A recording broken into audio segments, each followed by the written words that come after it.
How does a franchise coach get paid? Great. Okay.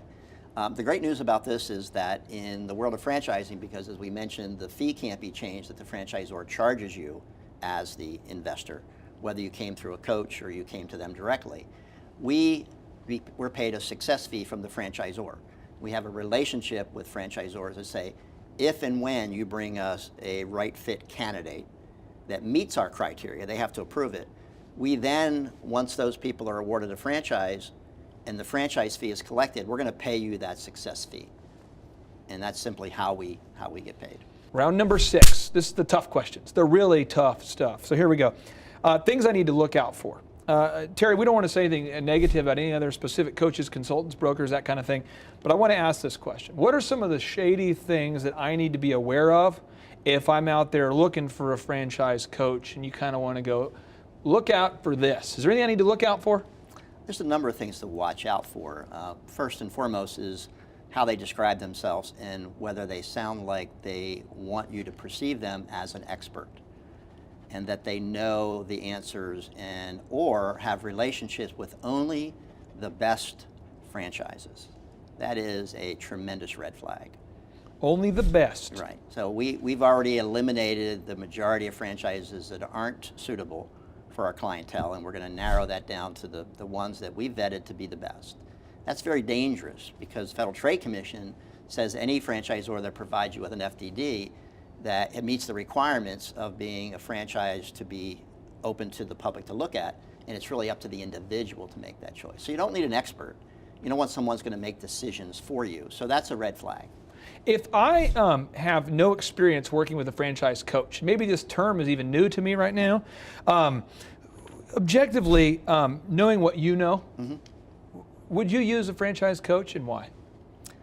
Well, knowing what I know, obviously I would use a franchise coach, having 30 years experience of empowering so many individuals to see beyond their blind spots, which is really the key of what a coach does. A coach is really there to facilitate a discovery process, a self-discovery process by the client that allows them to really articulate and formulate what it is that business model needs to do to generate and satisfy their goals, needs, and expectations.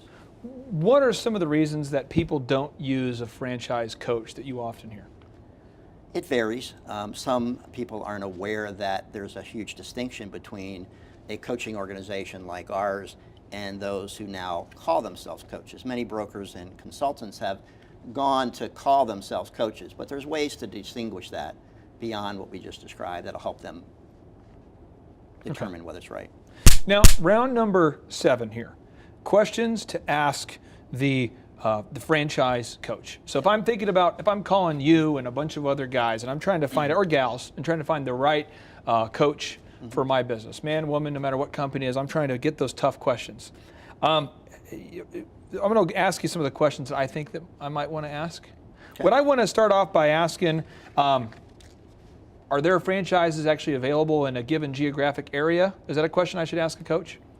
Well, it's not an unreasonable question. It's a premature question. Okay. There are literally franchises available in any given area that could meet and exceed their goals, needs, and expectations. So it's a premature question. Terry, if I'm thinking about, if I'm talking to a coach for the first time on the phone, is it a reasonable question to ask the coach, hey, can you name me some franchises that are in growth mode? Is that a reasonable question? Sure, it's definitely a reasonable question. And it depending on what your outcome is from that. If you believe that if they're in growth mode, that's going to distinguish that it would meet your goals, needs, and expectations. It may not. Subway has been in growth mode for years and years and years as the #1 fastest growing. That doesn't mean that everyone should own a Subway, but it's not an unusual question. Is this a good question? Is the overall industry growing for this particular kind of franchise? Is that a good question to ask a coach? Actually, that would be more down the road when you've worked with the coach and we're starting to look at different industries, and they've narrowed it down and have you exploring in a safe space with no decision needed 3 different models that you can benchmark against. And those kinds of questions come up, but the coach isn't going to answer those questions for you. The coach is not the person to answer those questions, nor are they the expert that have all the answers.